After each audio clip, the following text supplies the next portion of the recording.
You know what it takes to be number one. At State Farm, so do we. I guess I always wanted to get in. This is my first choice. My junior year, when I was wrestling at States, I got into the semis, and the coach gave me like a questionnaire.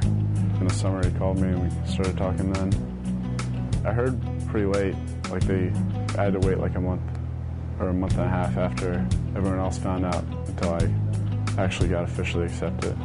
I met him in the preseason, I guess last year, his first year. I mean, he seemed like a nice guy. The coach emailed me and said, we'd like to have you come wrestle here. And I guess that was like April 27th, 28th. And then my mom died a couple of days later, so it was kind of a up and down.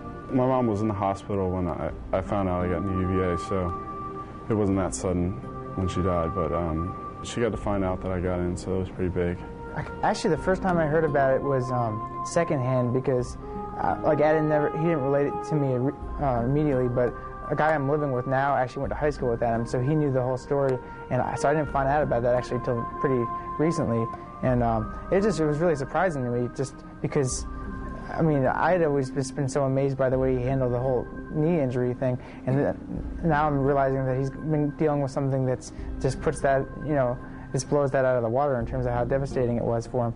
He just always had such a positive attitude, and he's just always looking to help other people all the time. He never really thinks about himself.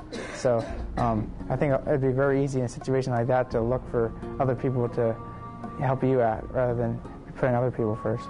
All sports in general bring like a balance to your life. I guess coming back to wrestling, you get back into the regimented day of going to school, going to practice. It kind of takes your mind off of it. I went through the preseason, all the running and all the parts that are not fun. And then the second day of practice, I hurt my knee, so. I had to take the blame for that one. That was actually me that blew out his knee.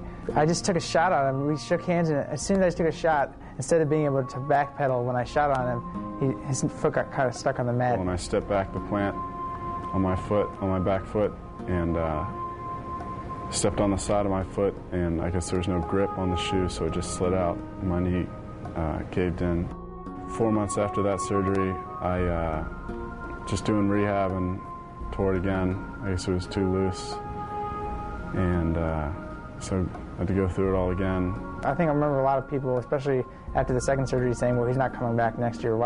I think just kind of assuming that. Why would he? I mean, who can go through all that and come back? And it was just a real joy to actually get on the mat and wrestle him a couple of weeks ago when he finally got cleared. That was just really exciting, because it was something I never actually thought was going to happen. Our team's getting a lot better, so it's hard to keep up, especially, I had a major setback for about a year and a half, so. But I'd really like to start next year. So I'm going to be working hard over the summer, over the spring, and over the fall, I guess. That's why, I guess that's a kind of a low goal for right now, but you got to take it one step at a time. I think once he gets his skills back and gets the flexibility and strength back in his leg, and then if he does have to deal with injuries, we know he can deal with that too. So it's going to be hard to find something that's going to stop him from achieving whatever he puts his mind to, I think.